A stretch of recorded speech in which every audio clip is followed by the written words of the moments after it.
We've met before. It means a lot to me, this, because for me, when I first started doing this, I was sort of like slotting between indie Oasis-like bands, just stuck it like a sore thumb. To be able to play a specific electronic night, I mean, I go to all these nights up and down the country called Electronic Music Open Mic. Been to a few now over the years, because you got that ready audience. So to expand this for this scale of seeing 3 live electronic bands with visuals, for me, it's just, this is the icing on the cake for me, because this is what I love to do. Because I like to mix music with visuals, and if anyone's seen me perform before, and it's part of my set basically. It's fucking crazy, man.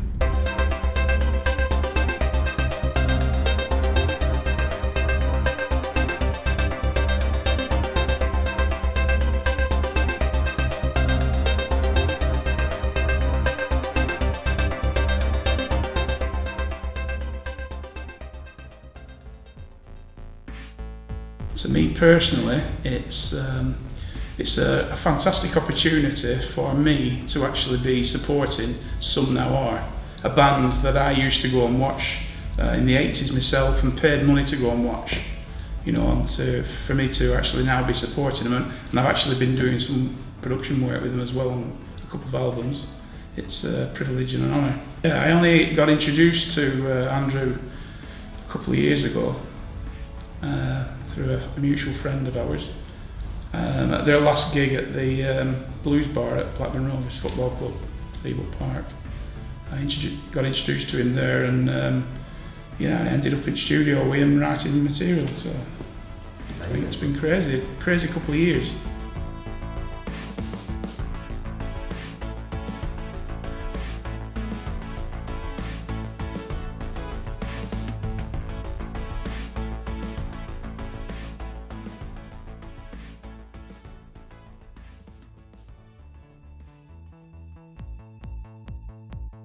Well, the idea came to myself and Phil from the band. John Montague, he's been writing and recording electronic music for a long time. He has his own radio show on BBC Radio Salford. I became aware of John and his music. Same with Stephen Kenyon in My Little Universe. He writes his own music. He's just released an album called Darwen. We collaborated with Stephen on a couple of songs. So the idea of Electrofest came together. We thought, well, we know there's ourselves and we know these other great bands. We could bring it all together, put a great DJ on, get the event filmed, do a kind of Electromentary. And then we could sort of have a great night, really. You know, it's quite exciting.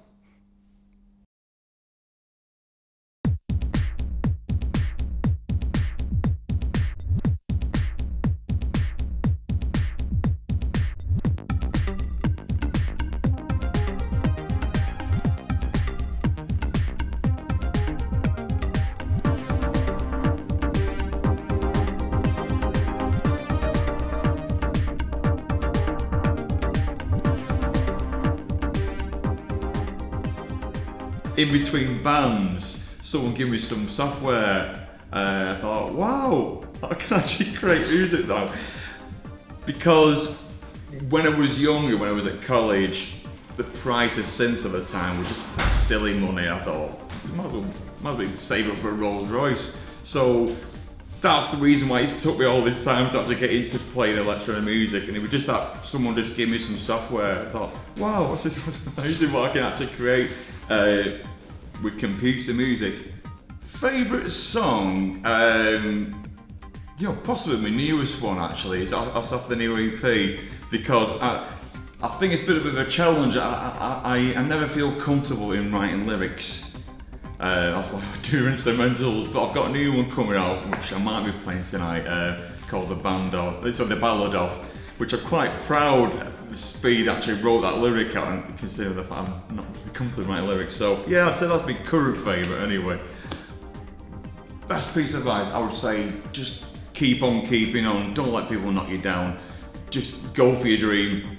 And you know, best advice ever, because I've just kept up and kept up. You know, when I first started doing this, really low numbers coming to see us, kept up, and these gigs started coming in, and yeah, never give up on it.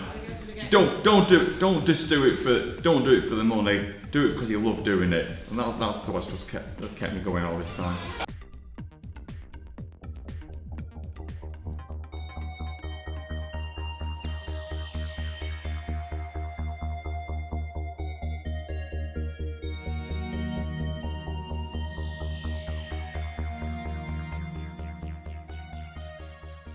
What are your top 3 musical inspirations and influences? The top one is definitely Depeche Mode. Then you're looking at the Human League, the early Human League, not the Human League that we have today, but the early stuff, the pre the split, pre the girls joining the band really, the Travelogue and the reproduction albums. And I suppose being in Darwen, I've got to say Blancmange, because Neil Arthur's from Darwen. And if you had to pick one, what would you say is your favourite song out of all your body of work? I would say off my Darwen album, The Circus. And I'll be playing that tonight. That's my encore, not my encore, but it's my finale. I would say write music, what comes naturally to you. I've tried a few times to create music in a certain vein, purely because I like the sound of it, and I find that it's difficult to do that. I find it's far simpler to write stuff that comes naturally to me. So that's everything I've released so far has been in that vein really.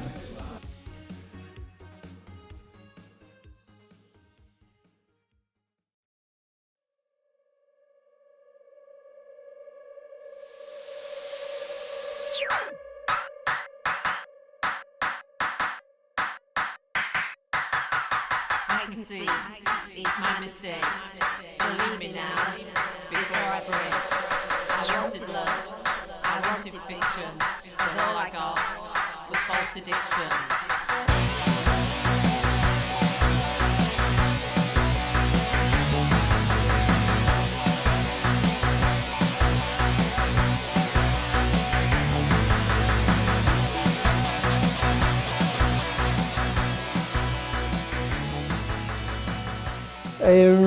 Yeah, we personally started in 1979 as a band called Casino Filter, and we all bought instruments. It was on the back of the punk ethic. You don't need to know how to play anything, you just need to have the enthusiasm and some ideas. So we formed a band. One guy bought a saxophone, another guy bought a synth, guitar. We turned up at the local youth club, went in a room and started making a racket. And then from there we started to get serious, started to recording music, changed the name to Some Now Are. We entered a music competition in the Northwest, and there was something like 2,000 bands entered it. And cut a very long story short, we won it. And we won we played all our own songs, which some people found quite strange, because it was, you know, back in the day people expected you to play other people's music, in which we never did that, mainly because we didn't know how to play it. But yeah, so we did that, and then we got radio interest and some label interest. That's when we first met Peter Up from New Order, and he produced some of the stuff. Around '83 we also supported the Smiths and Chameleons, they're a big Manchester band as well.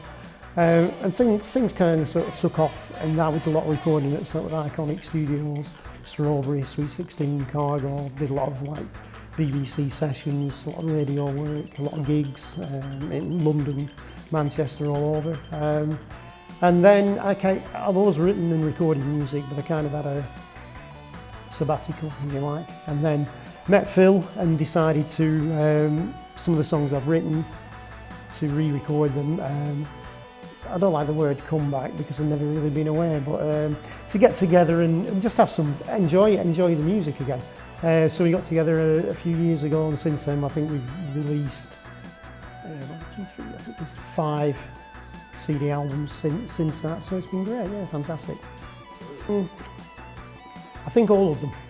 I think they're all special to me because I've been involved with them, involved in the writing of them, the recording of them, production of them.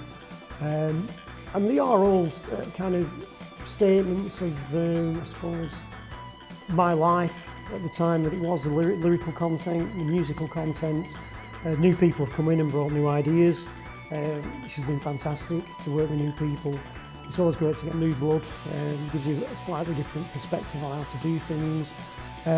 But yeah, they're all special songs. I hope everybody feels special tonight, I really do. The best piece of advice I've ever received in relation to music is believe in what you're doing. Don't listen to people when they tell you that what you're doing is wrong. If you strongly believe that that's the thing you should be doing, 110% go for it. If you're true to yourself, people can tell you're true to yourself. How do you think your performance went? It was just great. I really enjoyed that. It was just perfect. I'm buzzing actually because one of the songs I've not done live before, and it turned out alright. I hope. But yeah, I'm still buzzing now after that. It was a good audience, and I really receptive to it. I played pretty well tonight. I was a bit nervous, but I think all the practicing paid off. Awesome. I made a few mistakes, but nothing serious, I don't think. How do you think the crowd felt about it?